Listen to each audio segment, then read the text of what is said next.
I want to tell you a story that happened just a few hours ago. A friend of mine calls me up and he says, "Listen, Ronan, I need to make a custom suit for a wedding that's coming up.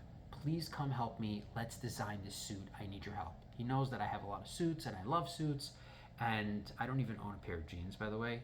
I only wear suits and, those type of clothing.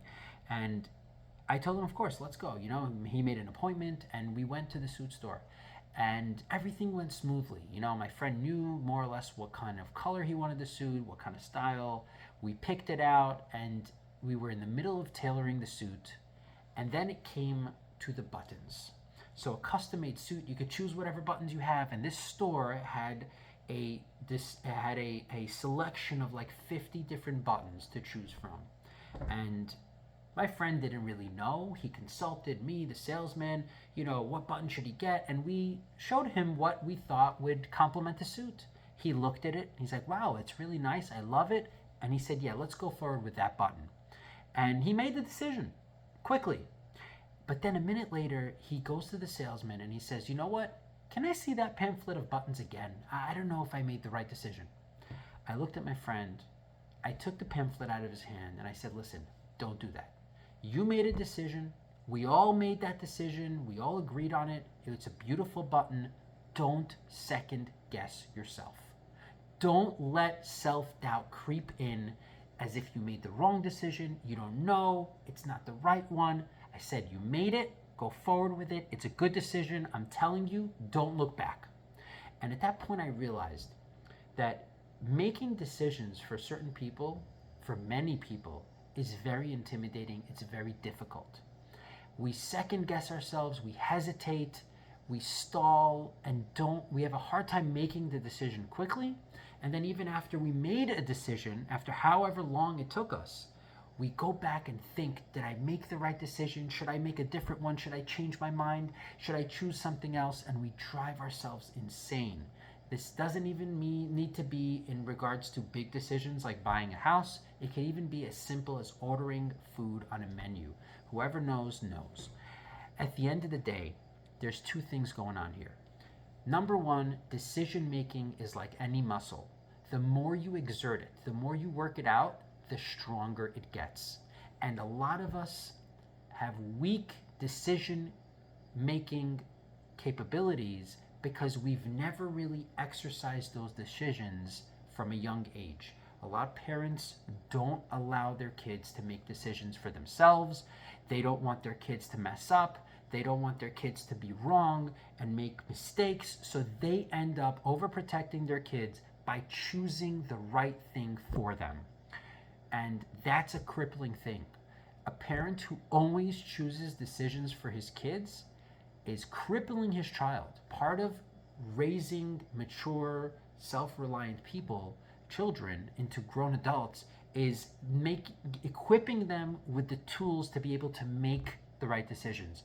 As a father, I always say to myself, my job as a father is not to decide for my children. It's to equip my children with the tools that allow them to make the best decisions for themselves. That's what my goal is, not to decide for them, because I'm not going to be there by their side as they were when they were little children to decide everything for them. If I raise children and they're not able to stand on their own 2 feet and live life as adults, I look at it as I failed as a father. So a lot of kids were deprived of the ability to exercise that muscle of decision making because of their parents or whoever was around them making the decisions for them, and therefore it's just foreign to them, it's hard for them, they're weak at it. So we have to get into the mode of just making decisions, making them quickly, not having, especially the ones that don't matter so much, like ordering on a menu. In the big scheme of life, it doesn't really matter. So if you see yourself struggling with decisions, locate and identify the decisions that don't have a lot of weight on their shoulders, they're not so important, they don't make a big difference in life, and use those opportunities to make decisions quickly and never look back. Don't self-doubt and second-guess yourself and change your decisions. Make them quickly, go forward. The more you do that, you're actually working out that muscle of decision making, and it's going to get easier and easier and quicker in the future. Now, that's the right way to make decisions. At the end of the day, I saw that my friend wasn't really looking back, wanting to look back at the buttons, because he really thought that, maybe there's a better button. I felt it was coming from a place of self-doubt, and I told my friend, don't look back, because what happens is, if you make a decision and then you second guess yourself because of an insecurity, because of lack of confidence, or you don't trust yourself in that decision that you made, and then you go back and start, second guessing it and assessing your options again, and opening up that pamphlet again and looking through all those buttons, what you're doing is you're giving validity and you're fueling that insecurity. You're saying, yes, I believe that I really wasn't good at making the first decision. I'm insecure about it, and here's the proof. I'm actually opening up that pamphlet. I'm going to spend another 10 minutes looking through this and deliberating which button I should use. So the more you look back into the decision and start rehashing it and reassessing it, the more you're fortifying the fact that you don't have the capability of making a decision. You're actually strengthening your self-doubt, and you're giving it attention and you're fueling it. You cannot do that, because the more you give attention to the self-doubt, the more you reassure it, the more it will creep up in the future and debilitate you further into rehashing your decisions, reassessing them, and second guessing them in the future. If you cut that off and you make the decision quickly and go forward with it without looking back, you're actually making the decision the right way. So now the next time you have to make it, you're more accustomed, you're strengthening your ability to make it quickly and not look back. So now the next time you make a decision, you'll make it the right way. And this is what I realized. There's two things going on here. There's the actual decision you're making, and whether it was a good one or bad one. And then there's the way you make decisions, whether you make them slowly, with hesitation and self-doubt, or you make them quickly and you don't look back. So sometimes it's more important to make the decision the right way, even if it means you're going to make the wrong decision. So look at my friend's situation. There is no wrong button. There's some buttons that look better, some that look worse, right? And you're going to have to make a decision about the button, right? What's more important now, to get the specific right button, or to make the decision in the right way? If my friend, let's say, made a mistake with that first choice, and now he would open up the pamphlet again and rehash it for 20 minutes, and he would end up finding the right button, the best button that would look the best with that suit, he would have ended up making the right decision, but he would have done it the wrong way, because it would be coming from a place of insecurity and self-doubt. What is more important, to make the right decision and get the button right, or to make the decision in the right way? So I'm saying that it's more important in this situation for someone who has a hard time to make decisions, and if it's a decision that's not so important, like making a button or choosing something on the menu, it's more important to make the decision the right way, more than even making the right decision. What you're going to eat that day is not going to matter in the big picture of life. It'll be less tasty or more tasty. It's probably not going to be as bad, as burnt food that's not edible, right? So what's more important, that you decide a better tasting food, the right decision, or that you make the decision the right way by choosing quickly and not second guessing yourself? If you make the right decision, say you got a good meal, you have a little bit better taste in your mouth, your taste buds will be happy. But what happens if you do it in the wrong way?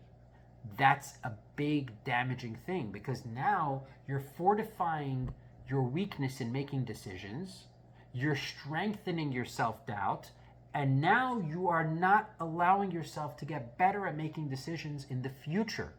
So who knows what the next decision you're going to have to make and how much weight that's going to have, maybe much more than eating something off of the menu, and you haven't built yourself up to be equipped to making that decision in a better way.